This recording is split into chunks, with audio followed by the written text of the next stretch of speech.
Welcome on into the Fantasy Football Forge. My name is Steve, and it is time for the top 15 wide receiver rankings. We've got a bunch of honorable mentions to cover, so we want to get to this quickly. Just a quick note, there are links in the description to a lot of things, to my website, to my to a Discord channel where I have, you can find...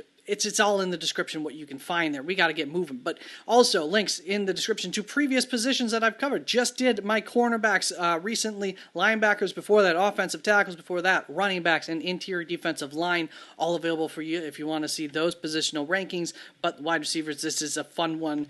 Should hopefully be one of the videos that gets the most out of my positional rankings videos. A little bit later, you're going to see how I did with my 2024 rankings, just to kind of give you an idea of where some of these top-ranked wide receivers are in this class for me.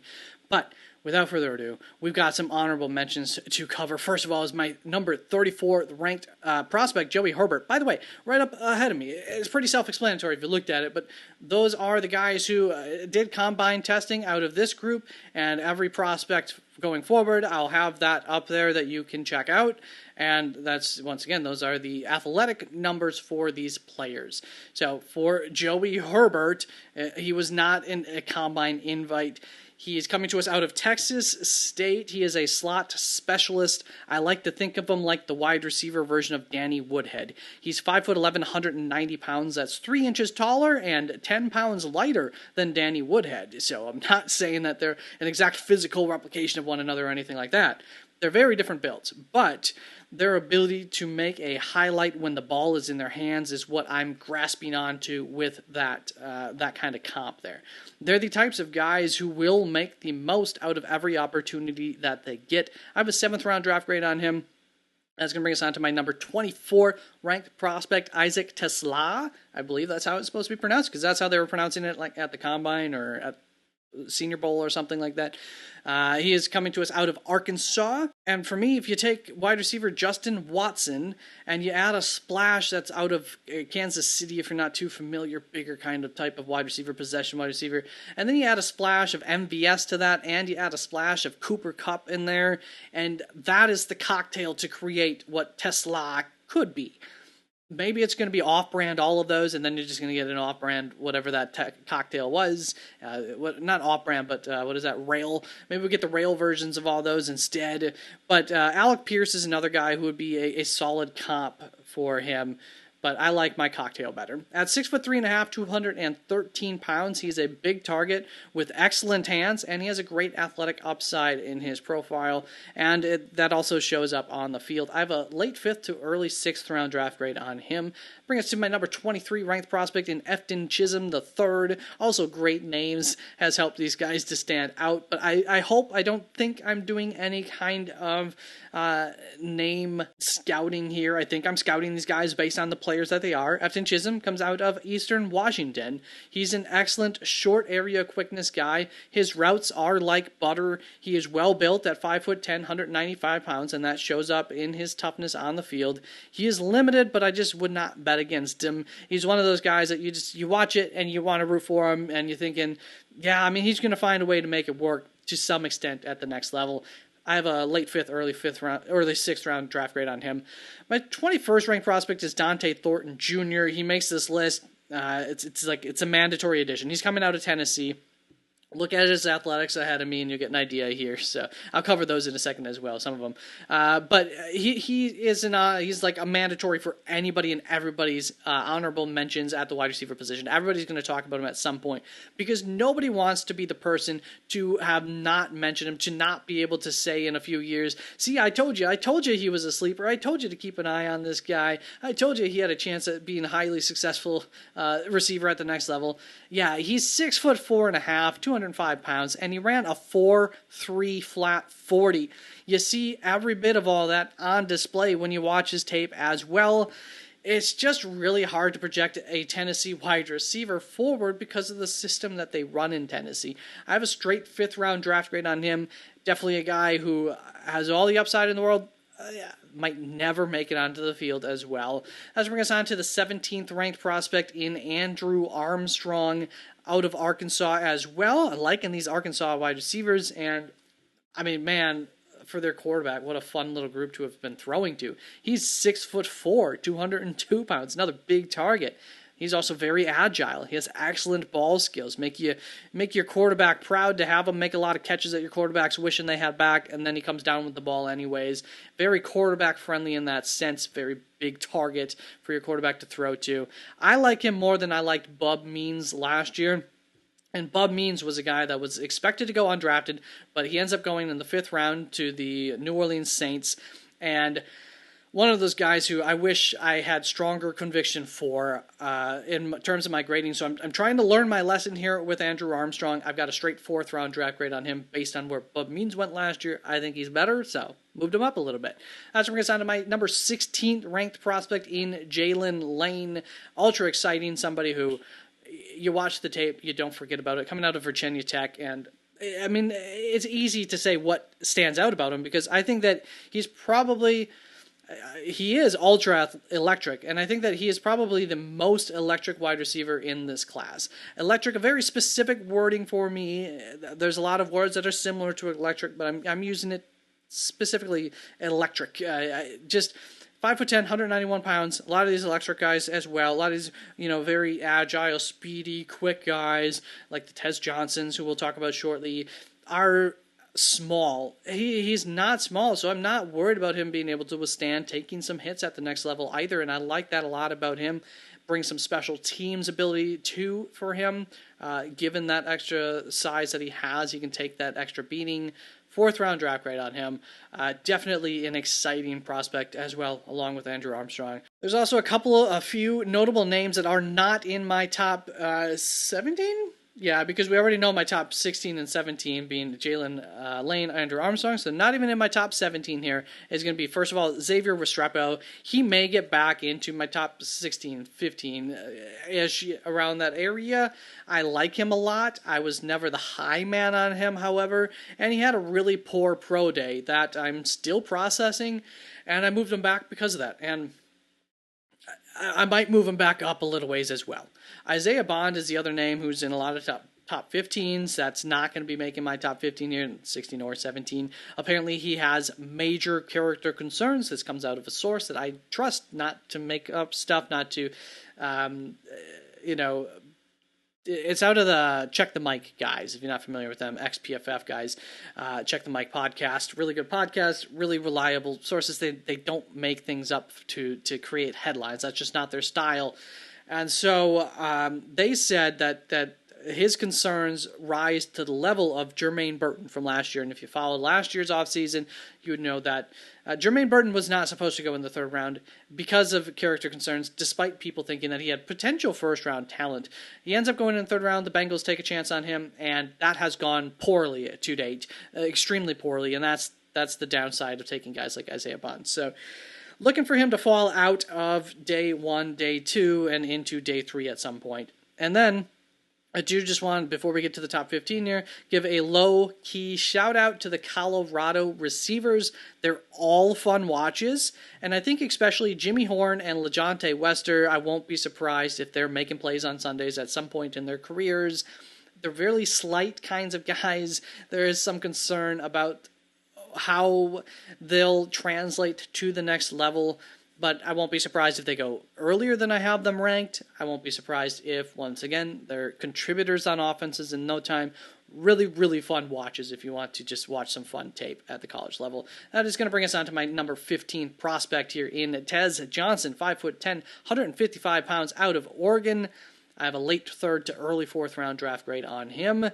And he is 0th percentile size. He is very small. He will need for the offense that he's on to manufacture his work to some extent at the very least. That doesn't have to be a bad thing. There's a guy like Deebo Samuel is a guy who a lot of his touches were manufactured. That's fine, but that does need to be a part of the plan in the offense for those kinds of guys. That said, though, for Tez Johnson, he also had 100th percentile separation numbers. That's obviously absolutely fantastic. Best separator on record based from PFF, really. I think that he is the third most electric player in this class. So you see, I am using that term. I mean, the 100th percentile separation. So maybe he is the most electric player. I'm looking at a very specific thing when I'm looking at the electricity of a player. Really looking at those first like 4 steps. Obviously, he's right up there in this class. Jalen Lane, like I said, was my first highest electric player for that specific verbiage. Isaiah Bond, I found to be a little bit more electric than Tez Johnson, so he was my second most electric, and then you have Tez Johnson as third most electric. And the thing for Tez is that why I think he's a better separator than those guys, it comes from not just the athletics, but some things that he does, some nuances to his route running, his smarts, IQ, those types of things as well in his ability to get open. So it's not all about the electricity in terms of that ability to separate. There are other ways that you can separate beyond athletics. Obviously, as players with low 40 times, oftentimes, well, Tez Johnson himself, actually, look at that 40 time, not the best, right? Very average, and for his size, not good. But yeah, it's not all about that 40 time, 10-yard split in terms of your ability to separate, and he does it in other ways as well. But you also see that in those numbers, the broad, the short area quickness with the shuttle and the 3-cone. That's going to bring us on to my 14th ranked prospect, Savion Williams, 6'4", 222 pounds, out of TCU, Texas Christian University. Got a late third to early fourth round draft grade on him. Have him kind of neck and neck with Tez Johnson, because not too unlike Tez Johnson, is going to take a team that makes an effort to put him in a position to succeed. In order for him to succeed, some manufactured type of stuff will probably be necessary, at least to get the most out of him, and in terms of getting stuff out of him early on in his career. He can develop into a standout, put him on the perimeter, X receiver. You don't have to manufacture it at all. In fact, he manufactures stuff for your quarterback almost. But that's far from any kind of guarantee. What I do like about him is, like a Deebo Samuel, I think that his upside, it is game altering. He's ultra versatile. You can align him basically anywhere except for along the offensive line. He can even act as a wildcat quarterback. The big question is he good enough of a wide receiver to leave on the field, or is he simply a gadget player? I spoke more about him in the video where I talked about my top 5 most unique prospects back early on in this draft process, just some guys who stuck out to me immediately. And so I will put that up on the screen in that corner. That corner. It'll pop up right now. That's going to bring us on to my number 3rd ranked prospect in Alec Manor, out of Stanford, 6'2", 206 pounds. I got a 3rd round draft grade on him. We got to make up some room here. So Alec is a prototypical X receiver with a set of releases at his disposal, which is just the beginning of his attempt to win the route. He attempts to win the route throughout the route, at every point of the route. At the end of the day, some of that is fruitless, as he still does struggle to get separation, but it gets him the little separation that he does get. It gets him what it gets him, and you gotta love it, and that's something that can grow into more as well. He has great spatial awareness. He gives his quarterback a proper target, and he sits down against zone coverages really well. Michael Wilson was the first name that came to my mind when watching him, and as far as I know, cross my heart, hope to die, I did not realize this when I made the comp, or I didn't remember it if I did know it in the past, is that Michael Wilson also played for Stanford. So I'm not trying to scout the helmet here, but that was the first name that, when I watched this tape, came to mind, Michael Wilson.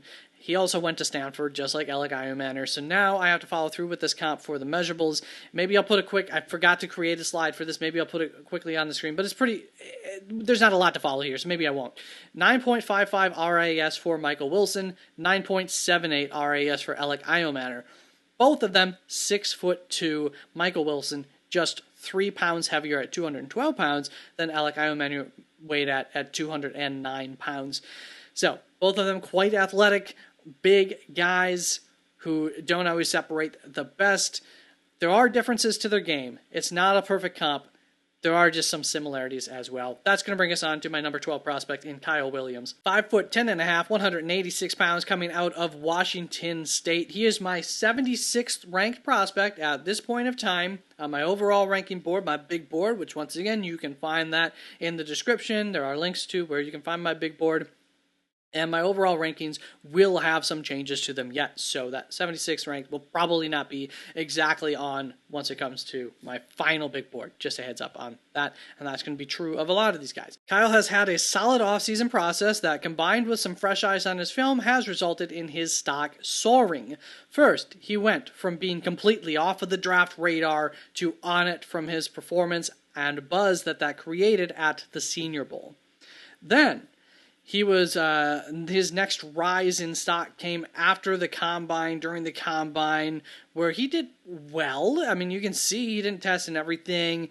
I didn't think he had the most buzz coming out of there. However, it wasn't enough that he rose up quite a bit. I would say that's probably thanks to Mike Renner.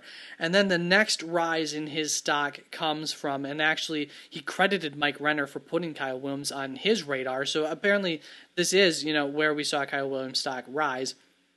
Comes from Chris Simmons. I forgot his name for a moment. Sorry about that. But Chris Simmons, very recently, we haven't seen it yet as of the time of recording this, but we might see another rise in Kyle Williams' stock. He's definitely gotten a lot more buzz again and talked about more from that, because Chris Simmons had him as his number 2 wide receiver. And Chris Simmons is coming off of some, I don't want to call him bold, but a nice, a good job. Actually, they were bold. Last year with his wide receiver rankings, he made a bold decision at the top of it, with Brian Thomas Jr.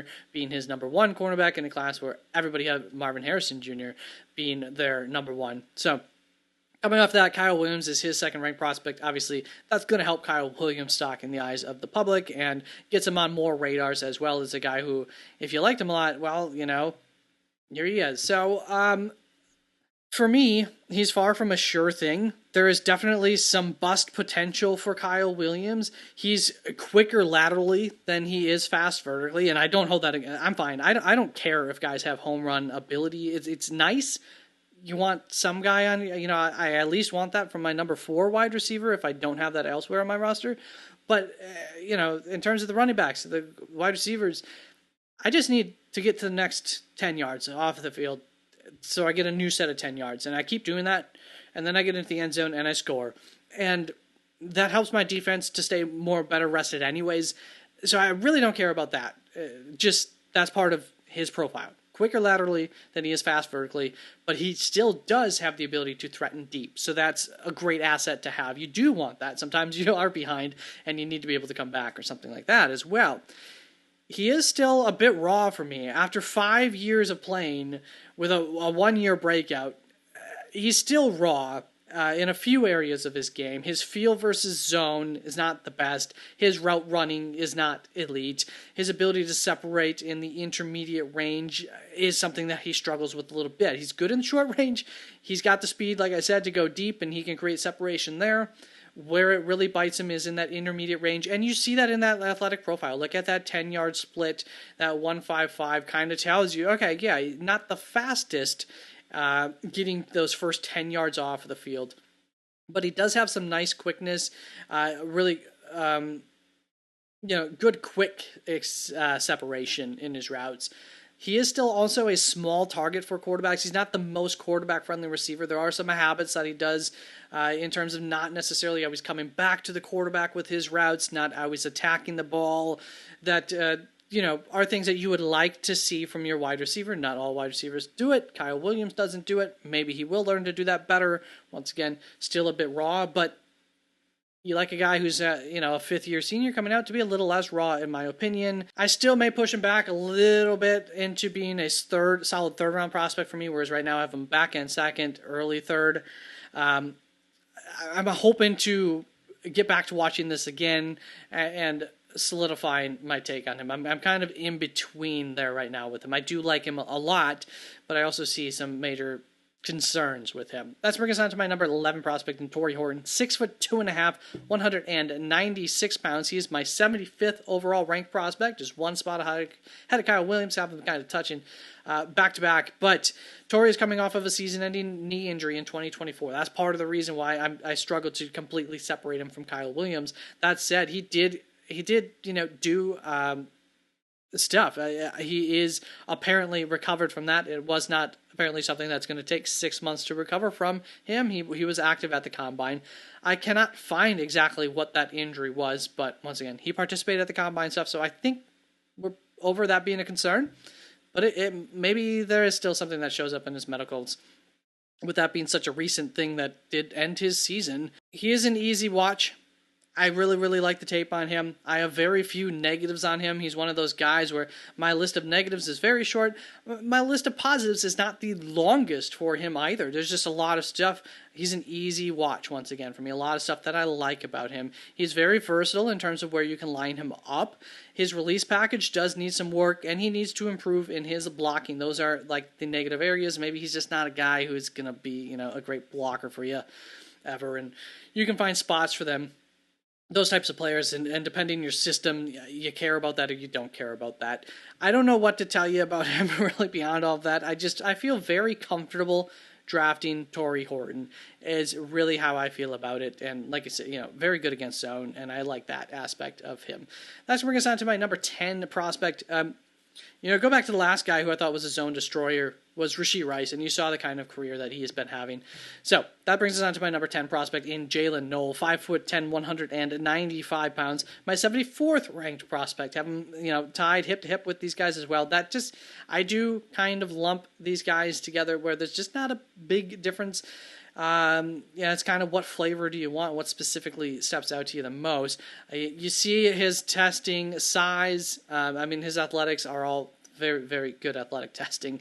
He's a great slot prospect who can attack vertically, and he gives coordinators some alignment versatility to stay on the field in condensed formations as well.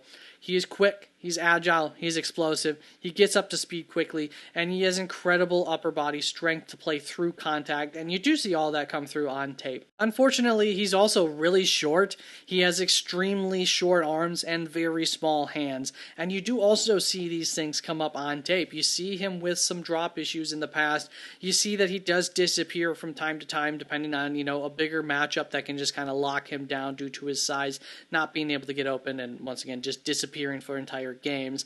Last up, he's not been the yak threat that you would think that he could be given his athletic profile.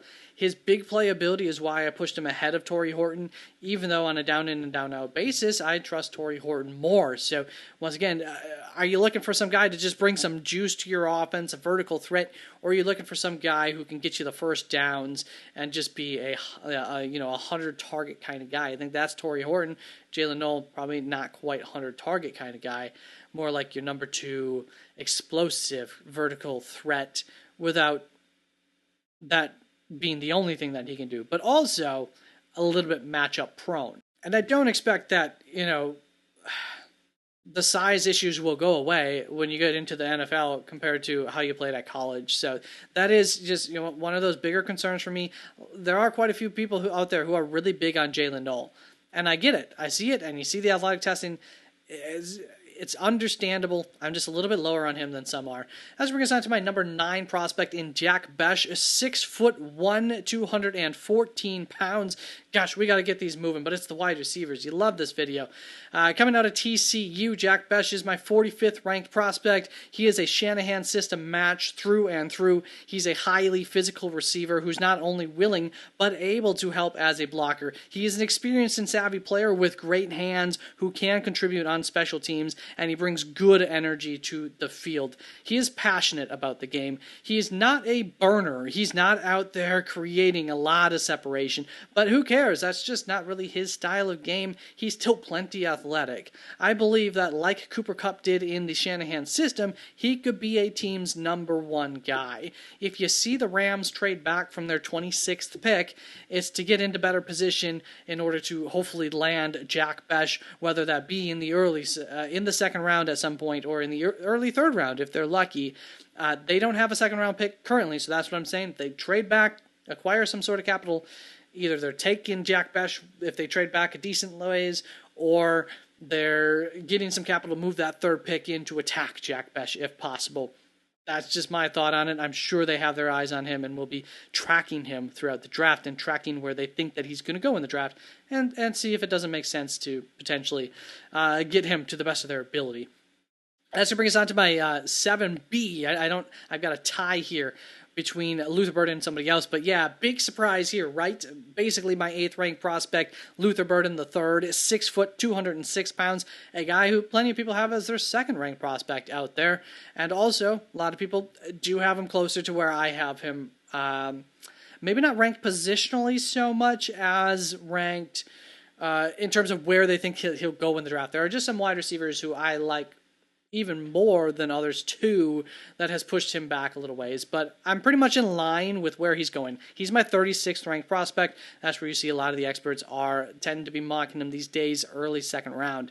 Luther Burden is a versatile weapon with good size to hold up at the next level. My comp for Burden is Jaden Reed, and I've heard others comp him to DJ Moore, and that's probably a good lower to higher end of expectation for Luther Burden. You could also say, like, in terms of what we'll get into this a little bit more, but just to give you an idea of, I talked about it earlier too with the manufactured touches, and it is a little bit Luther Burden. That is a little bit why I'm a little bit lower on him, but that's that Deebo Samuel style of play that he can also bring to you. And the fun thing about my draft rank at 36th position is that lands him directly in between where my 2 comps from Jaden Reed and DJ Moore were taken, I should say, in their drafts. DJ Moore was the 24th pick in his respective draft, and Jaden Reed was the 50th pick in his respective draft, and I have him ranked 37th. That is 13 picks after DJ Moore, 13 picks before Jaden Reed.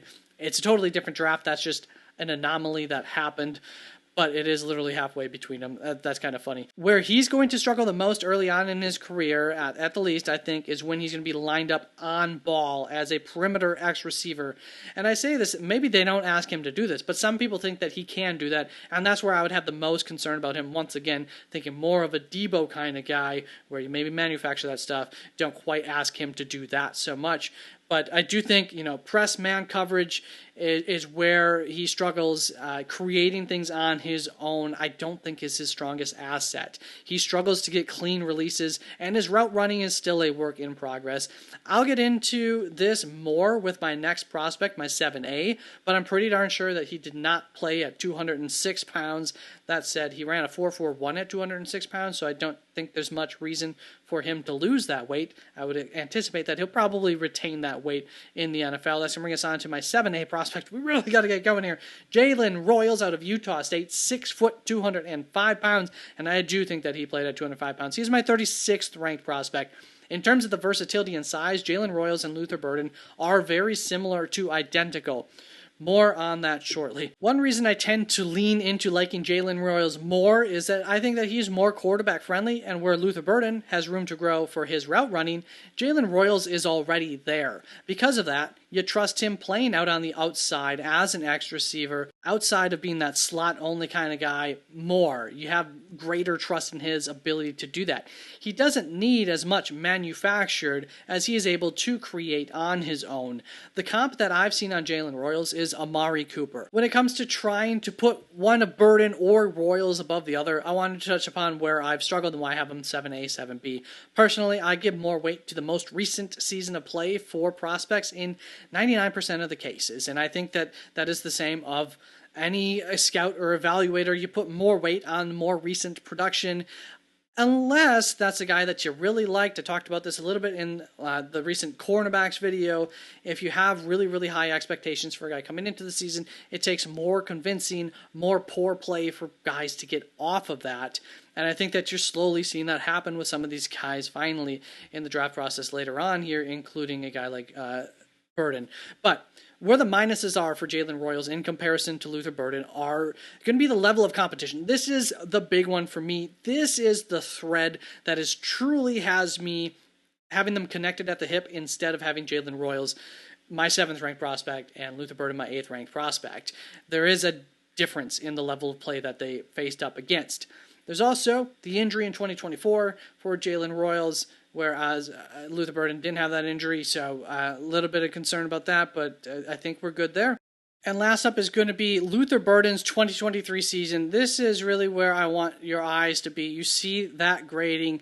I mean, elite type of season in 2023 for Luther Burden. This is what I talk about. It takes a while for guys to say, okay, well, he didn't live up to that in 2024, but still look at what he did in 2023. It was so great. look, when a guy who is expected to be a third-round prospect has a season like this after a really good season, without blinking, people are like, well, it's sixth-rounder. But when a guy you're expecting, oh, man, he's got number one wide receiver upside coming into the season, and then he has a poor season, it takes a lot more for people to get off of that. That's just natural. It makes sense. That's what I like about coming into these process late, not having opinions on these guys coming into the classes. I start scouting and everything in January. The college football season is over. The tape is in, and I start fresh from there without any preconceived notions. And I think that that's what gives me the advantage early on for some of the guys who end up falling later in the process and some of the guys who end up rising early on in the process. For me, I get ahead on some of those things because of that. And then that's going to bring us to the positives for Jalen Royals. 9.23 RAS, very highly athletic for Jalen Royals, and you'd love to see that. What I will say is, even though that some of these testing numbers are better than Luther Burden, he doesn't have a full RAS score profile. But watching them on tape, I do find it to be pretty similar at the end of the day. But, Jalen Royals, I think, just projects a little bit safer to those athletics showing up more at the next level due to his testing and what testing we got from him. They do have similar physical measurements, but Jalen Royals has a nicer ass. So, like I talked about, first of all, scouting nicer ass. What I mean is I like his physical composition better. I think that he has a more durable build in order to take hits at the next level, going up the middle, especially those kinds of hits that can really lay out the smaller guys and get them injured. I think Jalen Royals can take those hits easily. Like he's really durably built. All of the 205 pounds, once again, built from that lower half on down, and I just like his body composition. Whereas Luther Burden, I didn't see the same composition. That's why I suspect that he played at a lighter weight. So maybe he can keep that weight on, and maybe he looks a little bit more like Jalen Royals with the pads on. But from what I've seen, I just like Jalen Royals build a little bit better. And then technically, when we look at the production, I showed you the previous production from last year, really good numbers for Luther Burden.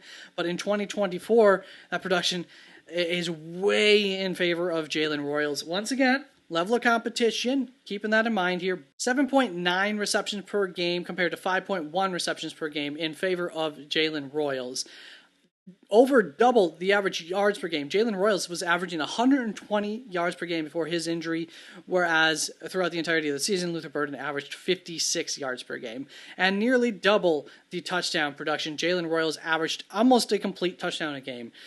7 games, he averaged 6 touchdowns, and he obviously gets injured at some point in that 7th game as well. 0.9 touchdowns per game, whereas a half of a touchdown per game for Luther Burden. Big difference there. And what I hear for Luther Burden as an excuse for his reduction in his play in the 2023 season is, well, their quarterback, Brady Cook, blah, blah, blah, blah, blah.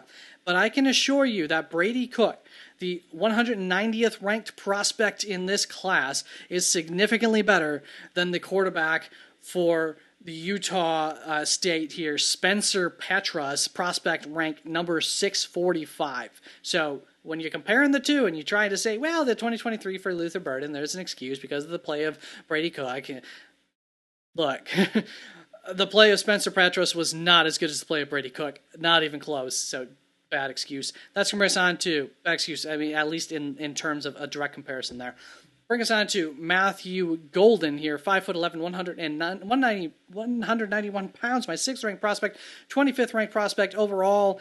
And look at those, that 10 split, that 40 time, excellent.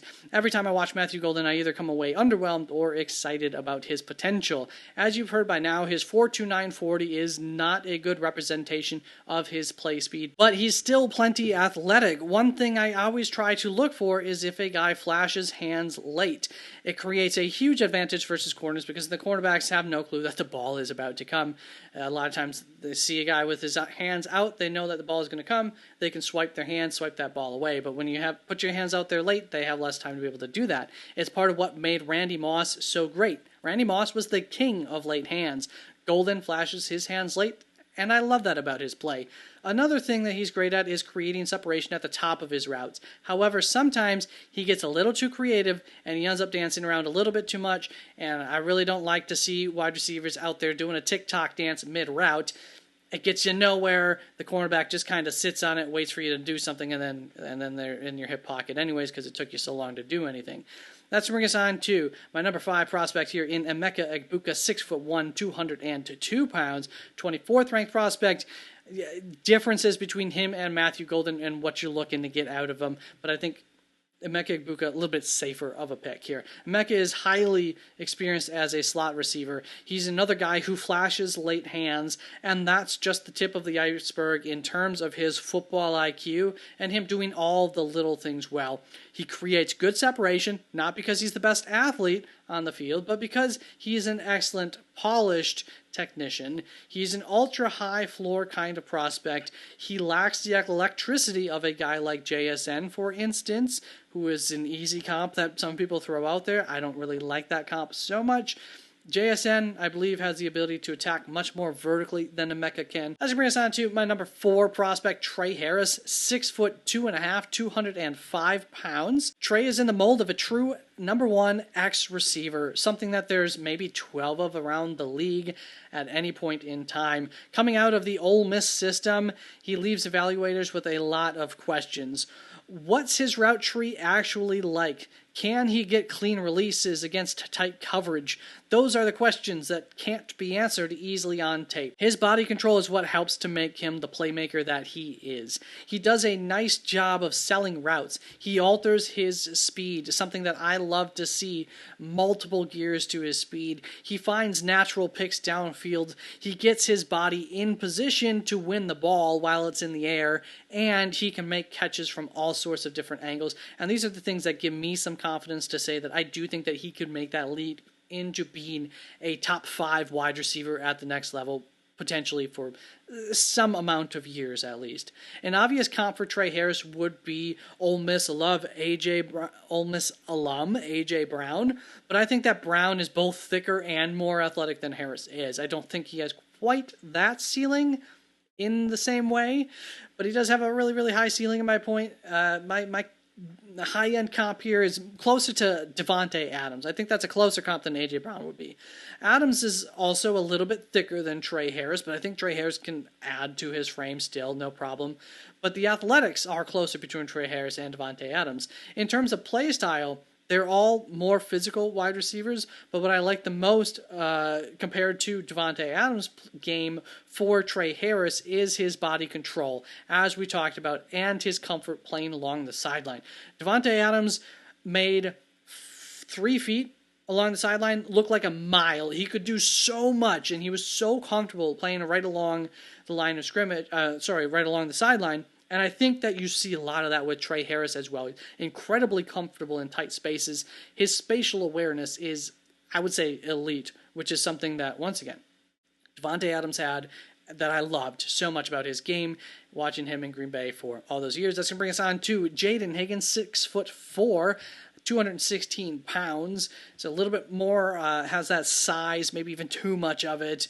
But he's my 21st ranked prospect. Absolutely love Jaden Higgins. And he's another guy built in the mold of a true number 1 X wide receiver.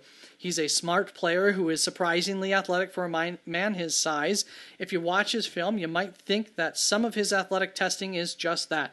Something that he tested, but not something that you see on his tape. However, I do see a lot of production that gets left on the field due to poor quarterback play, whereas his athletics helped to create some of that separation that he ends up having to make a contested catch for instead of just walking into the end zone wide open. And I say that a lot of his production was left on the field, but you check out his stats: 129 targets, 87 receptions, 1,185 yards, 9 touchdowns, all over 13 games. Obviously, he still had excellent production, but I think could have even been a little bit better, closer to 1,300 yards and 12 touchdowns, I think that Jaden Higgins has both a safer floor and a higher ceiling than Trey Harris does, and that's why I'm a little higher on him. And going back to those 87 receptions on the 129 targets, I mean, a lesser receiver has like 72 receptions on those 130 targets, just saying. So that's going to bring us on to my number 2 ranked prospect, No surprise here, Tedoroa McMillan out of Arizona, 6'4" himself, 219 pounds. A little bit of a different body build and style of play, though, than Jaden Higgins, despite the similarities in their size. He is my 15th ranked prospect, and I do want to go a little bit lower on him, but in this draft class, it's just tough to get there. But I do want to point out, part of why I want to go lower on him than, I don't want to be drafting him 15th overall, is where he ranks amongst previous draft class. So here are my 2024 rankings on the screen. I got Marvin Harrison Jr., Malik Neighbors, Rome Odunze, all elite prospects, what I would call this season top 8 prospects for me, but last year I had them it's top 10. No difference either way.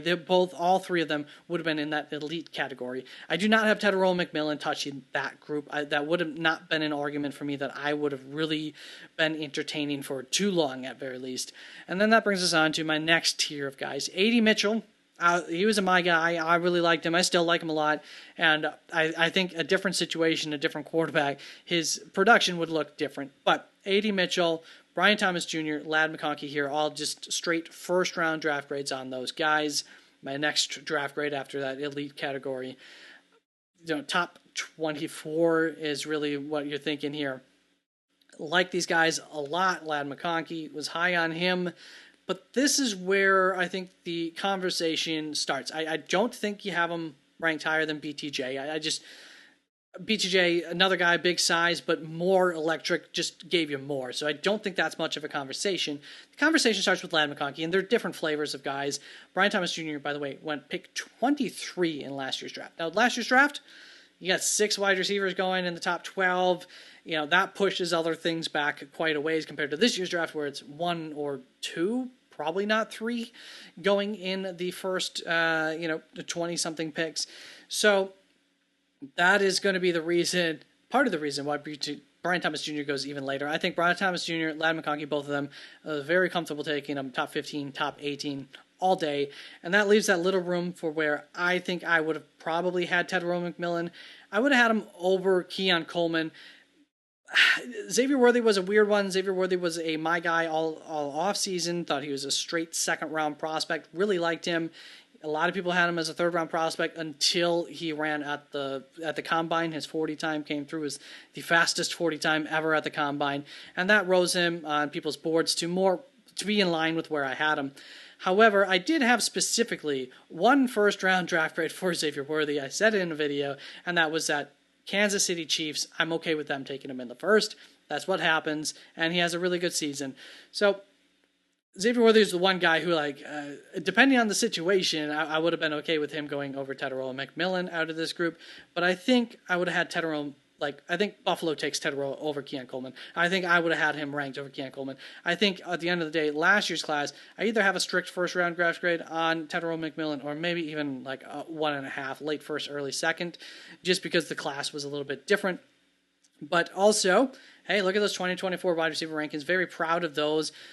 You saw Ricky Pearsall go 31st overall. Coleman and Ladd got picks 33 and 34 in the draft. Polk went pick 37 for the record. Looking at guys like that, I also am proud of these rankings. Xavier Legette was my 11th ranked prospect just outside of here. Jalen Polk was my 16th ranked prospect, quite a bit further down on my board compared to where he goes at the NFL draft. I think I gave that draft grade a D for the New England Patriots. Proud of that one. Proud of Luke McCaffrey. He was my 30th ranked overall prospect. Didn't have him sniffing day 2. I didn't know that was even possible. Does absolutely nothing year 1 for Washington as well there. So pretty proud of my 2024 wide receiver rankings, giving me more confidence for this season. But let's get back to Tedoroa McMillan. At his size, Tedoroa is a smooth mover, and I think that's what makes people go gaga over him.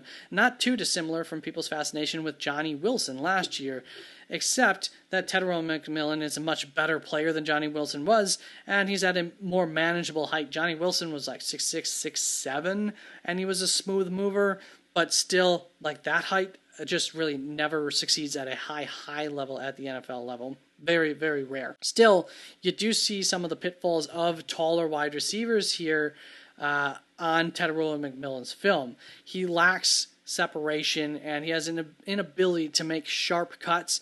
and those may become more of an issue at the next level for him as well. That's some of my concern. My expectations for him are along the lines of what we saw from Marvin Harrison Jr. in his rookie season, which is to say that I think if Marvin Harrison Jr. was used more in the slot, if he was used differently, he would have had more production. But if Tetairoa McMillan gets stuck being strictly that X wide receiver, not too unlike Coleman,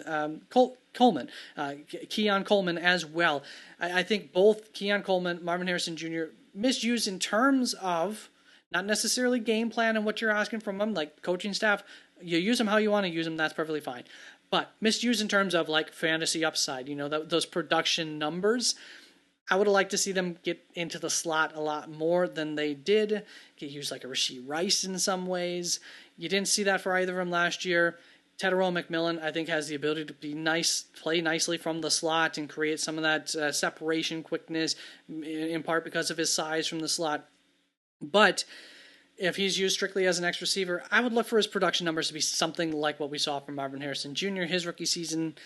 Better quarterback can alter, obviously situation can alter those things still more, but you get the idea. That's going to bring us on to my number one cornerback prospect, wide receiver prospect, also my number one cornerback prospect, Travis Hunter. I just filmed my cornerback video right before this.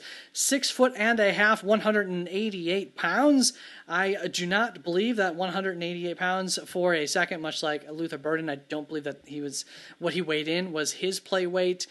First-ranked prospect overall for Travis Hunter. Strictly as a wide receiver, I'd probably still have a top 3 to top 6 grade on him on my big board. So a little bit less high on him as a wide receiver than I was as a cornerback. For reference, I think that Travis Hunter is near but not elite as a wide receiver prospect. We go back to that 2024 class, and he'd have been my 4th-ranked wide receiver. I had him ahead of A.D. Mitchell, ahead of Brian Thomas Jr., I assume. Since I would have pretty surely had him ahead of A.D. Mitchell. But behind MHJ Neighbors, and I believe behind Odunze as well, just because I would have been a little bit more confident in Odunze's ability to translate at the next level. Is pretty high up on his skill set. That out of the way, Hunter has probably the best ball skills that you will see out of anybody. He's incredibly explosive, agile, and tough. He is a playmaker. He is not a home run hitter, but he'll hit plenty of doubles and triples for you. He is quicker than he is fast. His biggest negative is also a positive because he played on both sides of the ball on the field so much in college. He never got the ability, the time to just dedicate to learning one position, the wide receiver position or the cornerback position, and that leaves room to grow for him, and he does have room to grow. He's not a completely polished prospect. There are aspects of his game that still could use some work, that he's a little bit raw in, and if you know anything about Travis Hunter, it's that he will learn and get better at the next level. I have zero doubt about that. Whether that's him mastering the cornerback room or mastering the wide receiver room is yet to be determined and depends on what team he goes to, I'm sure. But really, really, really high upside for Travis Hunter. Love him as a wide receiver. Love him even more as a cornerback. Love him the most as a cornerback who helps as a wide receiver. Can he play at 188 pounds? I don't know. That's a concern too for him, and how much you're using him on both sides of the ball and how likely he is to get injured. We didn't see him do any athletic testing at this weight, so I don't know that that's his play weight. That's it for the wide receiver position. Thank you so much. I think it's going to be interior offensive line in the next video. Take care. I appreciate you very much. Like the video if you made it this far. Thank you very much for tuning on in. Peace out.